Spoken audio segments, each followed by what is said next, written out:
See this dress. It looks complicated, doesn't it? Like something you see on a runway or in a high-end boutique. But here's the secret. This starts with a plain, boring, flat pattern block. If you understand one single concept, that manipulation, you can turn this basic bodice into literally any design you can dream up. Princess seam, yokes, garters, etc. It all comes from moving this one little triangle of fabric. Today, we are not just drawing lines on paper. I'm going to show you exactly how to manipulate that to change the look and fit of your clothing. We will cover the slash and spread method, the pivot method, and I'll also show you how to turn a dart into a style line. By the end of this video, you will never look at a pattern the same way again. Let's get into it. Hi everyone, welcome back to the channel. So, what exactly is dart manipulation? Think of a dart not just as a way of taking in fabric, but as a specific amount of volume. Your body is 3D, but fabric is 2D. To make flat pattern fit a curved body, specifically around the bust,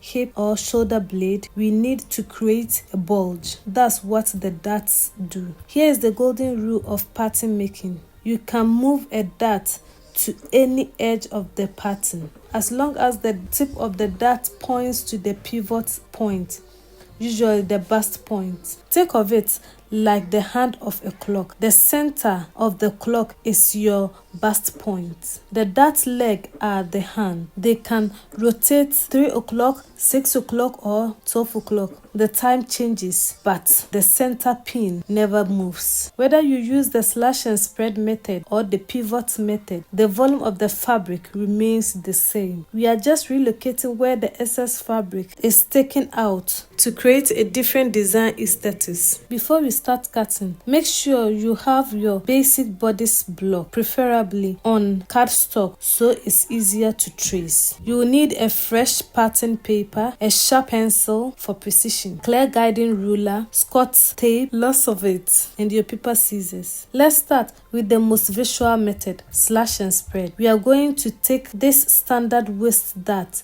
and move it to the mid-shoulder. This creates a really elegant vintage look. First, trace your entire block onto a new sheet of paper, including the original waist dart leg and the bust point. Now decide where you want the new dart to be. This is the apex point. We are going to move this dart excess from the waist to the mid-shoulder. Now, you will look for the midpoint of the shoulder to be able to transfer the dart from the waist to the shoulder. Since I want the dart right in the middle of the shoulder seam, I'm going to draw a straight line from the mid-shoulder point directly to the bust point or the apex point. So this new line I've just drawn from the shoulder to the bust point is a new design line. Now we are going to transfer the waist dart to the shoulder. So I'm going ahead to cut the waist dart to the bust point, not through. Just cut and leave about 1 millimeter or a very tiny space to use as a hinge. Then close the waist dart just like so. After closing the dart, you see that it will create a cone-like shape just like so. Now use your Scotch tape to tape it down to secure it. Now we are going to go ahead and cut the line that we've drawn from the shoulder to the bust point, not through the bust point. So from the shoulder to, you leave a little space that you use as a hinge to be able to move the dart. So just cut along the shoulder line, the new design line you've drawn. Cut along that line to create the shoulder dart just like so. So as you are cutting the line, you see that the shoulder will start opening. That's as you are cutting the shoulder line, you see that the paper will start releasing the dart excess from the waist to the shoulder just like so. Look what happened at the shoulder. We transferred the space from the waist to the shoulder. The volume is identical, but the design is completely different. Now get a fresh sheet of paper and pop it underneath the new dart you've created at the shoulder. Then tape it in place to secure it. This will help secure the dart volume in place, because when you are cutting your pattern on your fabric, you wouldn't want the pattern or the dart to be opening or moving around. So inserting the paper underneath and then cutting it together will help secure the dart volume, so that you'll not be adding or subtracting the dart when you are cutting it on your fabric. I'm just using a contrasting color so that you'll be able to see the difference, but you can use whatever you have. Now your pattern is almost ready. Go ahead and blend the shoulder line, or you can fold it when you are cutting your pattern. Fold it to where you will be sewing the dart intake. So in this case, the excess will be folded towards the center front. So I'll fold the dart towards the center front and cut the shoulder line just like so.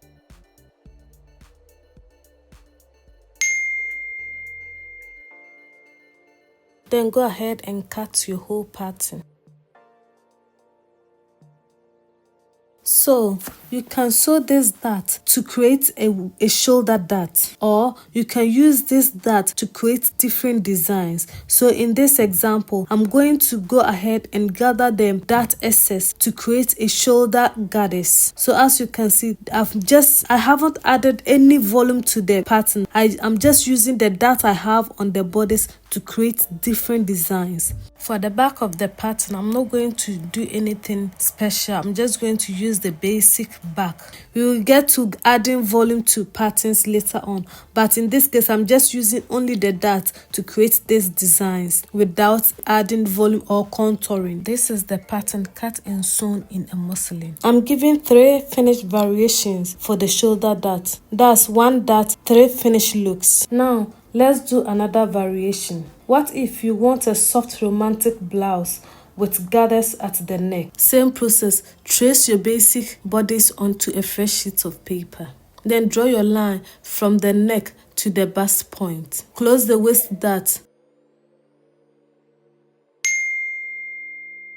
Then slash the line you've drawn from the neck to the bust point and leave a little space to use as hinge. Now you have a huge opening at the neck. Pop a sheet of paper underneath the dart intake to secure the space. Here's the difference. Instead of sewing this as a sharp triangular dart, you would gather this excess fabric into a neck binding. This turns a structural dart into a soft design feature. That is the power of slash and spread. You can turn that into gathers, pleats, or tacks just by changing how you finish the opening. That was slash and spread for you. It's great because you can see the mechanisms, but it effectively destroys your working pattern. Now, let's try the pivot method. This is faster and cleaner because you don't have to cut your pattern paper apart. We are going to create a French dart with this method. This is a dart that comes from the side seam near the waist and curves up towards the bust. It is very flattering. So you will start by mark where you want your French dart to start at the side seam. I want my dart to start 1 inch up from the waist at the side seam. Start tracing from the first leg of your old waist dart. Go around the center front, past the neckline, shoulder, armhole, then stop exactly at your new mark on the side seam, just like so. Now, hold your pin down, or what you're using to pivot the pattern. Hold it down so that you'll be able to move the pattern without moving the pivot point, because we don't want to move the bust point, because if you move the bust point, you are changing the fit of the garment. So the bust points have to be exactly where it's supposed to be. Now, hold the pin down and pivot the entire cardstock block until the old waist dart is closed. You are physically closing the dart on the block before you finish tracing. Once the old dart is closed, trace the rest of the pattern from that new mark. After tracing your pattern, as you can see, the waistline is not very straight, so you need to true the waistline. That's I'm looking for the center of the 2 marks. That's where the old waist and the new waist is, to have a nice curve at the waist. A French dart is curvy. So if you like, after getting the dart like this, you can use the curved side of your ruler to draw the dart legs to have a curvy dart to create that French effect. But I'm just going to use a straight ruler to draw a straight dart from the side seam to the waist. But if you want, you can use the curved side of your ruler to draw the dart for this French dart. Now that our pattern is ready, go ahead and fold your dart towards the center front, just like so. Then cut your pattern.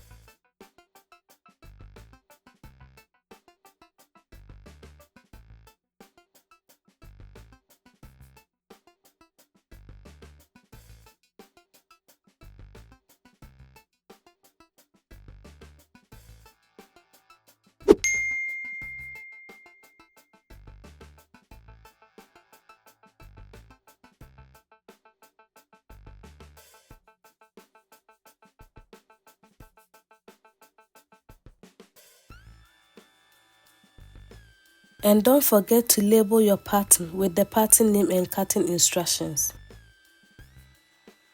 You never want the dart to go all the way to the apex point. Measure back about 1 inch. That's about 2.5 centimeters from the apex point. Then redraw your dart legs to create the dart point, just like so.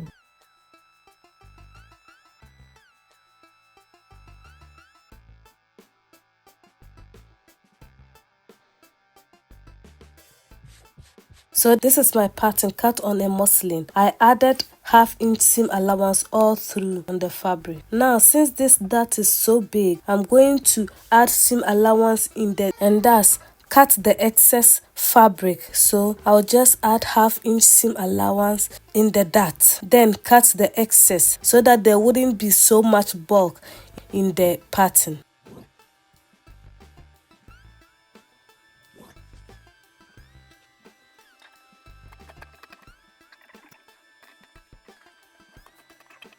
Place your dart legs together just like you do for any other dart, then sew using your sewing machine. I'm using a basic back pattern for the back, so I'll just cut my basic back. You can also manipulate the back dart to create whatever design you want. Fashion and design is limited to your imagination, so you can do whatever you want to get the fit or design you want. The French dart is a classic for a reason. By pivoting the volume to the side, we keep the front of the garment uninterrupted, which is perfect for patterned fabric where you don't want to break up the print at the front. This is the pattern after cutting on muslin and sewing it together.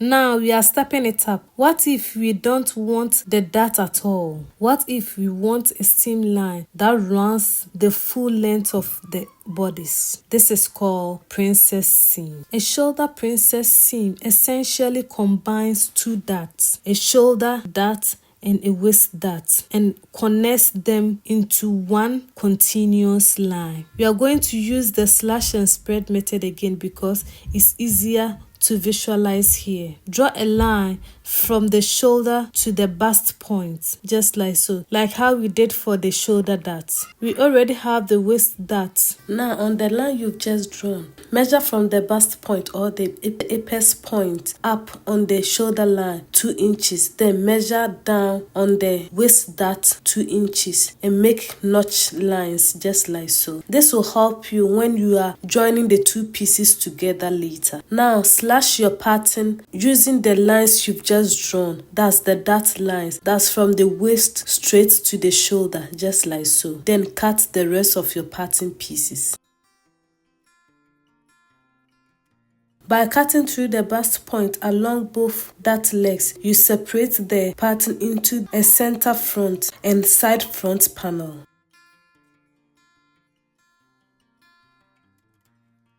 Now measuring from the apex point, measure and mark 0.75 inches on the bust dart line just like so. Then slash a line to the mark you just made. Now you are going to close the dart, so cut your bust dart to the dart point of the bust and close your dart just like so. This will open the front of the pattern. Thus we are adding ease to the bust point. Now tape this down, then cut your whole pattern. Now after cutting your pattern, trace the pattern onto a fresh sheet of paper so that you'll be able to blend all the lines nicely.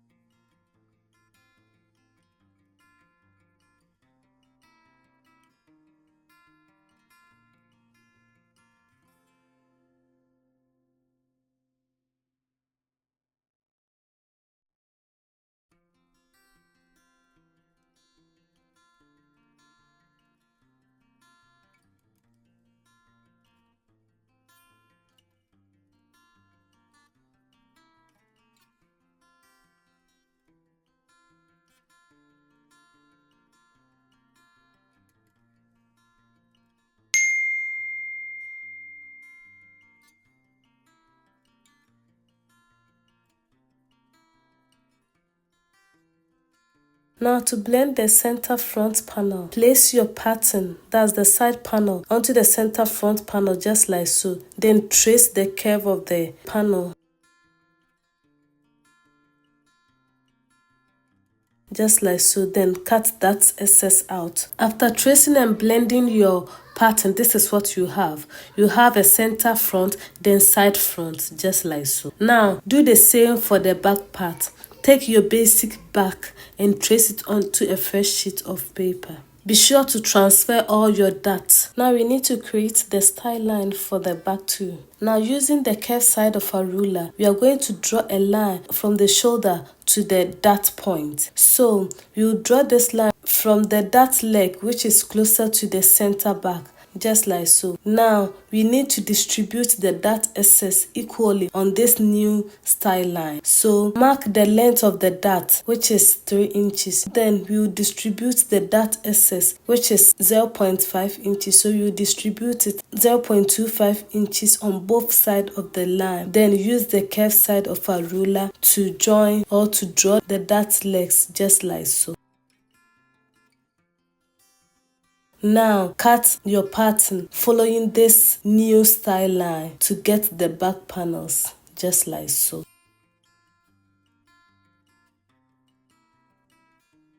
Now our back part is also ready. All the patterns we've drafted are seamless pattern. That means there's no seam allowance added to it. So after drafting everything, when you are about to cut it on your fabric, you need to add all the necessary seam allowance you will need. Go ahead and label your pattern with the pattern name and cutting instructions.